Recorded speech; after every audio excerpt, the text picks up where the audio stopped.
কতটা সেক্ষেত্রে আমাদের আঙুল তোলার কোনো প্রশ্ন নয়। আমাদের ভূমিপত্র সরকার এখানকার রায়নগর ব্লকের ভূমিপত্র হচ্ছে জামাল হোসেন, সেখানে আমাদের ক্ষেত্রে আঙুল তোলা কোনো বোঝাই হয়নি।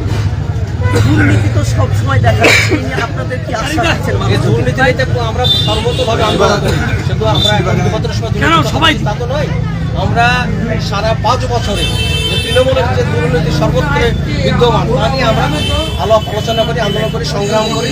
এই লড়াই এখনো নির্বাচনের মধ্যে জারি হয় এবং আমরা স্বচ্ছ ভাবমূর্তি সরকারের প্রতিষ্ঠা করবো এই প্রত্যাশা আশা রাখছি। আপনার নাম পরিচয়? আমি রফিকুল ইসলাম,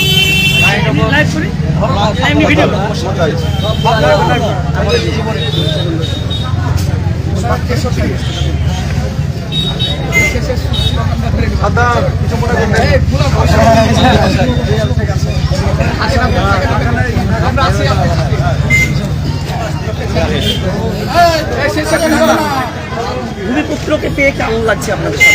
আমরা খুব আনন্দিত, খুব খুশি। বিগত 5 বছরে এখানকার যে বিধায়ক, তৃণমূল বিধায়ক সৌমিক হোসেন, তিনি যেভাবে এখানে দুর্নীতি করেছেন এবং এখানকার যে রাস্তাঘাট থেকে শুরু করে স্কুল কলেজ কোনো কিছুতেই কোনো কাজ করেননি।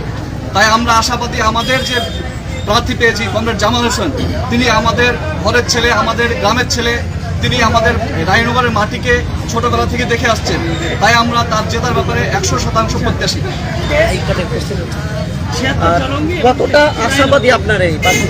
আমরা 100% আশাবাদী। এই সময়কালে সারা রায়নগরে তৃণমূলের কোনো অস্তিত্বই নেই, তৃণমূলকে কেউ চাইছে না।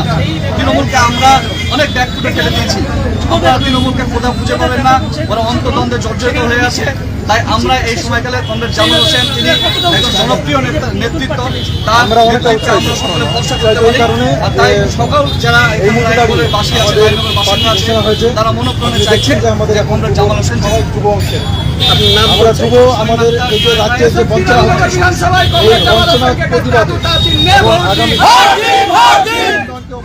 বিধানসভার